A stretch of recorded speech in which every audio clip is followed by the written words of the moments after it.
Friends welcome back. तो अभी हम देखने वाले हैं ट्रम्प ने आज जो किया वह ईरान जिंदगी भर भूल नहीं सकता। चलो देखें, वीडियो शुरू करते हैं। वीडियो शुरू करने से पहले अगर आप चैनल पर नए हो और आपने अभी तक सब्सक्राइब नहीं किया तो जल्दी से पहले सब्सक्राइब के बटन और बेल आइकन को क्लिक कर लो ताकि आपको हमारे सारे न्यू वीडियोस के नोटिफिकेशन मिल जाए जैसे हम अपलोड करें। अगर आपको वीडियो पसंद आता है प्लीज लाइक एंड शेयर। चलिए शुरू करते हैं। नमस्कार एंड वेलकम बैक। ट्रम्प ने जो आज किया ईरान जिंदगी ऐसा मारा है एक दिन में कि कोई भी चीज उनकी छोड़ी ईरान ने मारा यूएसए को, ट्रम्प को नहीं है जिसको इन्होंने ब्लास्ट ना किया हो। इनका अगला भी ब्लास्ट और पिछला भी ब्लास्ट, और कोई भी कॉन्वॉय किसने मारा है, ईरान ने कि यूएसए ने? निकलता है, कोई भी स्पीड बोट निकलती है, कोई भी इनका मिसाइल का लॉन्चर निकलता है, निकलते ही उसको ऊपर लूल्ला के पास भेज दिया जाता है। आपको याद होगा कि इनके पास स्पीड बोट्स थी जो ये स्ट्रेट ऑफ हॉर्मुज पे लेके जा रहे थे क्योंकि इनकी नेवी खत्म हो गई, तो इन्होंने ये तो ईरान है जिसकी नेवी खत्म हो गई, करेक्ट? कि यूएसए की नेवी खत्म हो गई क्योंकि वो कौन है, टीचर्स, यूट्यूबर्स हैं, कितने सारे हैं जिनके हमने रिएक्शन किए हैं, वो तो यही दिखा रहे थे ना कि भैया ईरान ने तो घुटनों पे ले आए ट्रम्प को और यूएसए को। तो ये तो कुछ और ही लग रहा है मुझे। देखते हैं आगे। शुरू कर दिया, खत्म कर दिए गए बंकर से, बंकर्स को खत्म कर दिया, मिसाइल की फैसिलिटीज हैं गॉन, टॉप लीडरशिप गॉन, और ईरान सरेंडर करने के लिए रेडी है। उन्होंने इंडिकेशन दे दिया। क्यों? क्योंकि ट्रम्प ने एक तो इनकी जो ईरान की वॉर की मशीनरी उसे कंप्लीटली डिस्ट्रॉय कर दिया है। अरे भाई ये क्या सुनने को मिल रहा है हमें? वो सब क्या बोल रहे थे? इतने सारे यूट्यूबर्स जिनके मिलियंस ऑफ व्यूज आते हैं, मिलियंस ऑफ सब्सक्राइबर्स हैं, वो तो कुछ और ही बोल रहे थे। अभी कल परसों ही हमने वीडियो की है, कल ही देसी टीवी में भी हमने पूरा एक्सप्लेन किया केयरफुली कि क्या क्या हो चुका है। पर समझदार लोग होंगे तभी समझेंगे ना। पर जो ब्रेन वॉश हो गए उन टीचरों को, सो कॉल्ड टीचरों को सुन के, उनका क्या करें अब हम? काफी सारी ऑडियंस भेड़ चाल में बिलीव करते हैं। उनको कंटेंट से मतलब नहीं है कि जहाँ बहुत सारी भेड़ें जा रही हैं वहाँ वो भी चले जाते हैं, बस होता ही है। वाओ भैया, ईरान बड़ा स्ट्रांग है। किया उसको भी कवर करेंगे। मेरे पास 8 इंटरेस्टिंग न्यूज है आपके लिए। बस पॉपकॉर्न ले लीजिए, कॉफी हाथ में, मैंने भी रखी हुई है। और यार अगर आप तो यूएस से बोलोगे जीत रहे हैं तो लोगों को पॉपकॉर्न तो नहीं होंगे, उनका तो रोना शुरू हो जाना है क्योंकि भैया दिमाग तो ऐसा करा हुआ है इंडियन बेचारों का। गलती इंडियंस की नहीं है, वो उन जो जिनको देखते हैं वो बड़े चालू हैं। उनको पता है कैसे मैनिपुलेशन, कैसे अपना प्रोपेगेंडा सीधा करना है। डिस्ट्रक्शन का लाइफ, क्योंकि ईरान गया इसका मतलब है आधा इस्लामिक इडियट्स का जो पूरा सिस्टम है ये यतीम होने वाले हैं। चलिए शुरू करते हैं कि एक रात में डोनाल्ड ट्रम्प ने किया क्या है। भाई मिलिट्री टारगेट्स खत्म, ईरान का मिसाइल डिफेंस ग्रिड खत्म, यहाँ तक कि इनका जो पानी ये लेते थे, पानी के पूरे सिस्टम को बिल्कुल खत्म कर दिया गया है। ये तो हमें भी नहीं पता। मिडिल ईस्ट है, मिडिल ईस्ट के अंदर एक ऐसा अलायंस बना रहा है डोनाल्ड ट्रम्प। किसके बीच में? सऊदी अरेबिया, यूएई और इजराइल मिलकर एक अलायंस बना रहे हैं ईरान के खिलाफ। दोस्तों अगले कुछ मिनट जो आप सुनेंगे ना, ये दुनिया का मोस्ट और वो अलायंस क्यों बना रहे हैं? ईरान की बेवकूफ़ी की वजह से। जिस तरह से ईरान ने सारी गल्फ कंट्रीज, अपनी नेबरिंग कंट्रीज के ऊपर बॉम्ब अटैक, मिसाइल्स करना, फेंकना शुरू किया, उसने खुद ही उनको अपना दुश्मन बना लिया। तो उसने खुद ही जो है, कहते हैं ना, पैर पे कुल्हाड़ी मारी, जो हम बता के थक गए। पॉलिटिकल शिफ्ट है जो हमारी लाइफ के अंदर आ रहा है, और ऊपर से डोनाल्ड ट्रम्प है, वो कहता है कि पूरा एक ऐसा स्ट्राइक करना है इनके ऊपर, लगातार इनकी नानी याद दिलानी है। आज एक काम और हुआ है, अमेरिका के पास भी कोई काम हुआ है कनाडा को लेकर, वो भी बात करेंगे। चलिए अब शुरू करते हैं। क्या हुआ भाई? इस्लामिक रिपब्लिक ऑफ ईरान का कोलैप्स। मैंने दोपहर को वीडियो बनाया था, आपने देखा वो? भाई ये तो कोलैप्स बोल रहे हैं, ये तो अमेरिकन नहीं है, इंडिया में ही रहते हैं। हम तो इंडियन अमेरिकन है ना, हम तो ज्यादा अमेरिकन हो गए, हम तो ये हो गए, हम तो वो हो गए। कमेंट्स आके सुनो लोगों के। हाँ चलिए अच्छी बात है। ये कहा क्या, क्यों ये इनका क्या बोलोगे अब आप बताओ? क्योंकि सच्ची खबर को जो देना है वो तो सच्ची खबर दे ही नहीं रहे वो लोग। और मैं समझा चुकी हूँ पिछले, आज के पहला वीडियो आज का देखना कि ये लोग क्यों एंटी हैं। कईयों की पोल खोली कि उनके साथ क्या हुआ जिसकी वजह से उनको निजी हेट्रेड है। उनको आने की तमन्ना थी यूएसए, पर आ नहीं पाए। वो पढ़ाई करी भी है उन्होंने यूएसए से। जो इतना एंटी यूएसए हो रहा है उनमें से एक बंदा मैंने बताया है, उसने यूएसए की इंस्टीट्यूट से पढ़ाई करी है, पर चलिए, भैया छोटा-मोटा लोगों इंस्टीट्यूट था, को but दिखा anyway. था छोटा मोटा, कोई बड़े इंस्टीट्यूट से नहीं, Right. वो भी कोई छोटा मोटा कोर्स किया। Yeah. हुआ है। अब ये हुआ है कि ईरान का जो पूरा का पूरा आसमान है वो जल रहा है, बत्ती गुल कर दी गई है, पूरा पावर ग्रिड को ऑलरेडी डिस्ट्रॉय कर दिया, और 70 फाइटर जेट्स वो पेनिट्रेट करे कल रात को और आज दिन में भी ईरान के एयर स्पेस में। बस छोटा सा काम किया, 1 टन 2 टन के जो बंकर बस्टर बॉम्ब्स होते हैं उनको यूज किया गया, जितनी अंडरग्राउंड फैसिलिटीज हैं उनको डायरेक्टली हिट किया है, जहाँ पे बना रहे बॉम्ब एक फेर नीचे गिरा है, उसके बाद बॉम्ब्स नीचे फटने फटते इनका सब कुछ फट गया है। दोस्तों, लेकिन जो रियल शॉकर है वो सिर्फ ये बंकर बस्टर बॉम्ब नहीं है, वो है ट्रम्प की जो नई मिलिट्री स्ट्रेटजी है, उसका नाम रखा है डायनामिक टारगेटिंग। डायनामिक टारगेटिंग का मतलब क्या है? इसका मतलब एक ही है, इसका मतलब है कि इस्लामिक रेवोल्यूशनरी के जो ये टेररिस्ट हैं, इनकी मां नहीं बल्कि इनकी मदर सिस्टर वो होने वाली है, यानी इनका हलाला होने वाला है। और ट्रम्प तो वैसे भी बचपन से ही हलाला का एक्सपर्ट है, मशहूर है उसके लिए। अब ट्रम्प ने क्या किया इनका हलाला करने के लिए? जो बॉम्बर्स हैं, अब देखिए स्ट्रेटजी क्या है, बॉम्बर्स को पूरे आसमान में घुमाया जा रहा है ईरान के। इनको मालूम है कि कहां से मिसाइल लॉन्चर्स अभी तक लॉन्च करते रहे मिसाइल्स को।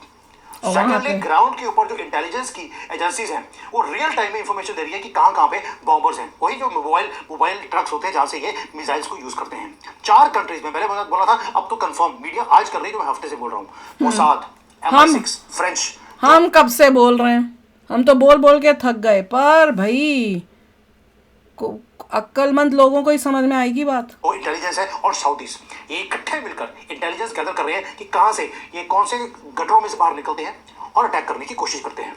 जितने भी नए मिसाइल लॉन्चर्स थे, जैसे ही बाहर निकलते हैं उनको डिस्ट्रॉय कर दिया जाता है। जैसे कोई कॉन्वॉय निकलती है इनके कोई ट्रकों की या कोई फ्यूल की, डिस्ट्रॉयड, इवेपोरेट किए जाते हैं। यही बात ट्रम्प हर अपनी स्पीच में, सारे जो ऑफिशियल्स हैं यूएसए के मिलिट्री के ऑफिशियल्स यही बात कर रहे हैं, पर हम बता बता के थक गए। पर नहीं, ट्रम्प तो टाको करता है, यही यूट्यूबर्स जो हैं बोलने का, इसके अलावा उनके पास कुछ है ही नहीं। ईरान ने तो भैया फेल कर दिया ट्रम्प को, ये कर दिया, कल ही कोई ऐसा अजीब अजीब टाइटल्स में थे। उनको आप लोग सोचते हो कि ये बड़े नॉलेजेबल हैं, राइट? आपको लोगों की बात करने के तरीके से नहीं पता चलता कि भैया कौन नॉलेजेबल है और कौन नहीं होगा। एक रात में खत्म कर दिया और पॉज नहीं किया, क्योंकि जैसे ही वो ट्रक निकलते हैं, देखा होगा लगातार वो मिसाइल्स निकालता है ईरान। अब नहीं निकल रही, क्योंकि 230 एयर स्ट्राइक्स करी हैं सिर्फ 12 घंटे में, रात के अंधेरे में। 80 तो बॉम्ब ऐसे गिरे हैं जो कि आज सुबह सुबह और दोपहर को आज 80 गिर दिए। और ये बॉम्ब कोई छोटे नहीं है, सारे बंकर बस्टर बॉम्ब्स हैं, क्योंकि ट्रम्प ने बोल दिया इनको गटरों में बैठे नीचे टनल्स में, वहीं पर इनको दफना दो, ये बाहर निकलने नहीं चाहिए। ये थोक में इनको मारा जा रहा है। और ईरान ने जो है कंफर्म भी किया है कि उनके लोग अब कम होते जा रहे हैं। इजराइल ने भी कंफर्म कर दिया कि ईरान के पास अब जो ये कंसेक्यूटिव मिसाइल्स, 100 मिसाइल्स इकट्ठी, 20 मिसाइल्स इकट्ठी जो ये दागते थे, अब ये नहीं कर सकते। They do not have those trucks. एक एक करके सबको खत्म कर दिया। इवन की जो एमुनेशन पड़ा था, इनकी जो मिसाइल्स नीचे पड़ी थी, जो डिपोज थे, काफी सारे डिस्ट्रॉय कर दिया, बहुत सारों को कर दिया। डिसैलिनेशन प्लांट था, क्योंकि इनके पास भी पानी की कमी है। जगह का नाम है इशम आइलैंड के पास इन्होंने डिसैलिनेशन का प्लांट बनाया हुआ था, जहां से समंदर के पानी को निकालकर साफ करके ये पानी पीते थे। ये मिलिट्री के लिए यूज किया जाता था। अब ईरान की जो फ्रंट लाइन है उनके पास पानी नहीं है, जो सोल्जर्स इनके लड़ रहे हैं। मतलब ये है कि जो बंकर्स में जो इनके कॉकरोच बैठे हैं, वहां पे समंदर से पाइपें निकालकर उसके अंदर बंकर्स में पाइपें डाल दी और पानी भर दिया, ताकि वो अंदर पानी में डूब डूब के मर जाए। और जो ऊपर बैठे हैं वहां पे पानी बंद कर दिया, वो पैसे मर जाए। एक को डुबो दिया पानी में, दूसरे को पैसे मार दिया। ये है स्ट्रेटजी। अब ईरान ने कंफर्म किया कि कल रात 4700 रेवोल्यूशनरी गार्ड मर चुके हैं। कहां पर? नीचे बंकर्स में। मैंने आपको पहले बोला था इनकी स्ट्रेटजी है, ब्लास्ट किए होंगे ना, तो 1 लाख से ज्यादा जो इस्लामिक ये जानवर नहीं, ये राक्षस हैं, इनको एलिमिनेट करना है बंकर्स के नीचे। और इससे ज्यादा वो बंकर्स में बैठे हैं। इवन की जो इनके मिलिटेंट्स हैं, बसीज मिलिशिया जिसको बोलते हैं, मिलिटेंट्स, वो भी एलिमिनेट की जा रही है, एक एक करके नहीं, थोक में। टारगेट वही है, इनको किसी को छोड़ना नहीं है। एक भी राक्षस बच गया, ये 10-20 साल के बाद दोबारा से उसी पागलपन में आ जाएंगे। और वैसे भी तो बच्चे पैदा करने में नंबर 1 है दुनिया में। अब जो ईरान ने कंफर्म किया कि जो रेवोल्यूशनरी गार्ड्स हैं वो 4700 तो कल रात को मर गए, 20,000 से ज्यादा इतनी बुरी हालत में है, दे आर वुंडेड, एंड उनको ठीक करना मुश्किल है, यानी कि इनके अंजर पंजर सब टूट चुके हैं। सोल्जर्स इसलिए डर के मारे वो भाग रहे हैं, कमांडर जो है वो अपने अपनी पोस्ट को छोड़कर अपने घर जा रहे हैं। रिफ्ट इतनी ज्यादा हो गई है, इंटरनल फ्रिक्शंस इतने इंक्रीज हो गए हैं कि अब गुट बन गए हैं। कई बोलते हैं कि हमें सरेंडर कर देना चाहिए वरना हमारी जान चली जाएगी, दूसरे बोलते नहीं हम मर के ही मरेंगे। अब इसलिए हो क्या रहा है, आपस में एक दूसरे को इन्होंने लड़ना शुरू कर दिया, सैलरी मिल नहीं रही, अब ये मार रहे हैं एक दूसरे को। सड़कों के ऊपर सिविल वॉर जैसी सिचुएशन है, ऊपर से जो लोकल लोग हैं उन्होंने भी इनको गोलियां मारने शुरू कर दी हैं। रजीम इसलिए टेरिफाइड है। मैंने सुबह भी वीडियो बनाया था, आपने देखा होगा। मीटिंग करी है उन्होंने, कहां पर, एक बिल्डिंग जो बंद थी उसके बीच में स्विमिंग पूल था, स्विमिंग पूल में बैठकर बेचारों ने मीटिंग करी है। ये इंडियन मीडिया बोल रहा है ईरान जीत गया, बस अगली बार कोनो का जो गटर होता है उसमें बैठकर ही मीटिंग करेंगे। क्योंकि क्या बोला, इंडिया मीडिया बोल रहा है ईरान जीत गया, वही तो हम बोल रहे हैं। ये इंडिया मीडिया, अनपढ़ों का मीडिया, इंडियन मीडिया में बहुत मैसिव इश्यूज हैं। और यूट्यूबर्स तो खासकर इंडिया के, वो इतना मतलब इंडिया की बेइज्जती कर रहे हैं ऐसी न्यूज करके, ऐसी न्यूज ऐसा बनाकर खाली पैसों के लिए, व्यूज के लिए वो अपने देश की जो है ना बेइज्जती कराते हैं। कोई भी पढ़ा लिखा देखे हमारा जैसा, हमें शर्म आती है देखकर, लिटरली शर्म आती है कि ये इंडिया के लोग हैं, ये क्या करें, इनका और पाकिस्तान में क्या डिफरेंस रह गया। यही बोलती हूँ ना मैं, यही मैं बोलती हूँ कि भैया थोड़ा अपनी एजुकेशन और अपने आप को मैच्योर दिखाओ। There is a difference between India and Pakistan. अगर तुम ये हरकत करोगे तो सारे इंडियंस को उसी नजर से देखा जाएगा।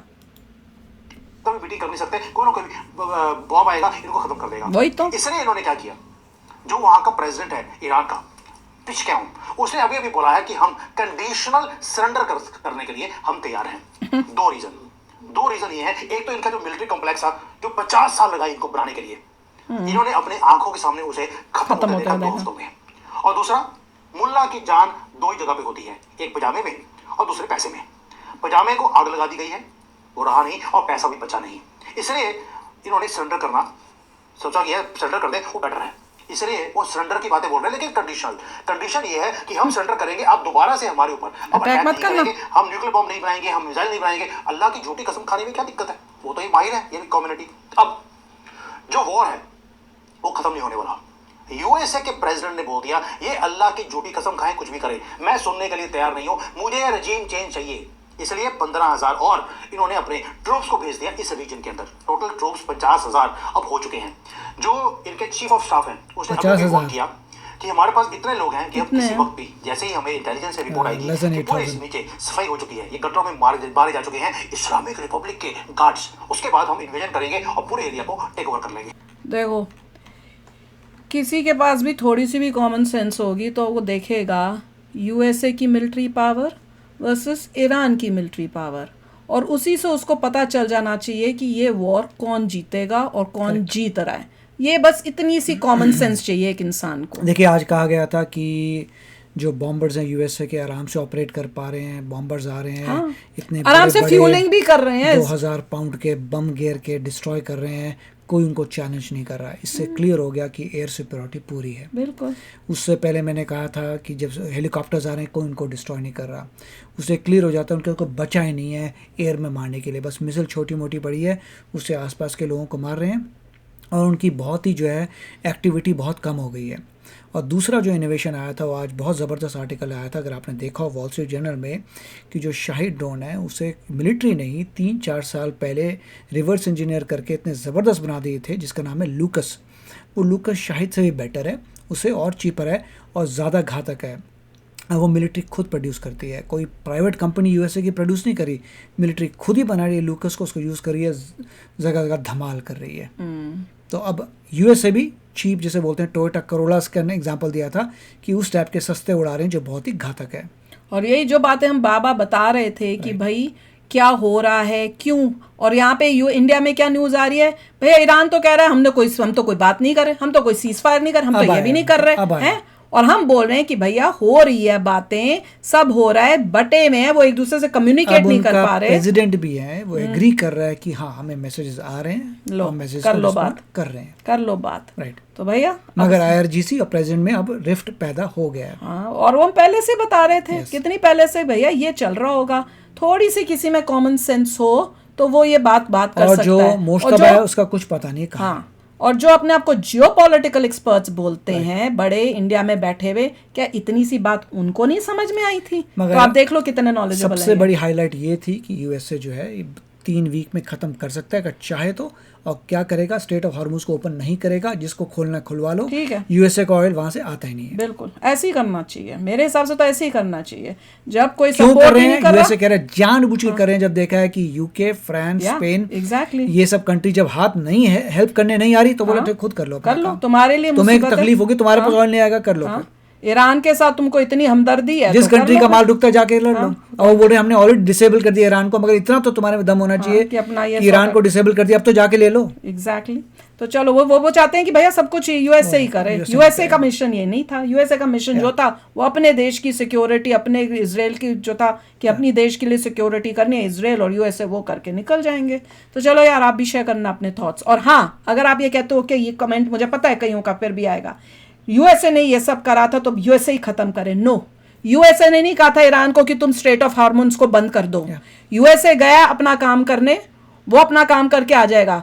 उसने, ईरान ने ये स्ट्रेट ऑफ हार्मोन्स किया था कि मैं इससे जो है दुनिया के अंदर खलबली मचा सकूं। कल का मेरा वीडियो देखो, उसमें क्लियर बताया था कि चलो, सिर्फ कर लो। न्यूक्लियर वेपन्स नहीं होने चाहिए ईरान के पास, उसके अलावा नोबडी केयर्स। तो ये कोई मुझे मतलब कॉन्ट्रडिक्ट या मुझे ये दिखाने के लिए कि भैया आप गलत हो, ये मत बोलना कि भैया यूएसए ने शुरू किया था इसलिए यूएसए खत्म करे। यूएसए ने नहीं कहा था कि ये बंद होएगा। यूएसए ने कहा था न्यूक्लियर वेपन्स नहीं होने चाहिए, वो करके वो अपना जाएगा, काम बस। करके जाएगा। That's ये it. तो ईरान ने दुनिया के लिए बंद किया है तो दुनिया को लड़ना चाहिए। लड़ो अपने आप बिल्कुल, जाके। एग्जैक्टली। अगर हाँ यूएसए के लिए बंद किया होता तो यूएसए खत्म करके जाता, पर अगर दुनिया के लिए बंद है तो दुनिया लड़ ले उसके साथ। ईरान को प्यार नहीं और कंट्री से, एग्जैक्टली, तो क्या कर सकते हो। चलो देखते हैं। तो वीडियो शुरू क्या खत्म करते हैं। आप अपने कमेंट्स जल्द लिखना और बताना कि आपकी क्या सोच है। मिलते हैं नेक्स्ट वीडियो में बहुत ही जल्द। Till then take care and bye bye. तो अगर आप मेरे इस चैनल पे नए हो तो जल्दी से सब्सक्राइब के बटन को हिट करो और बेल आइकन को क्लिक करो ताकि आपको मेरा जब नया वीडियो मैं लगाऊं आपको उसके बारे में जल्दी से पता चल जाए।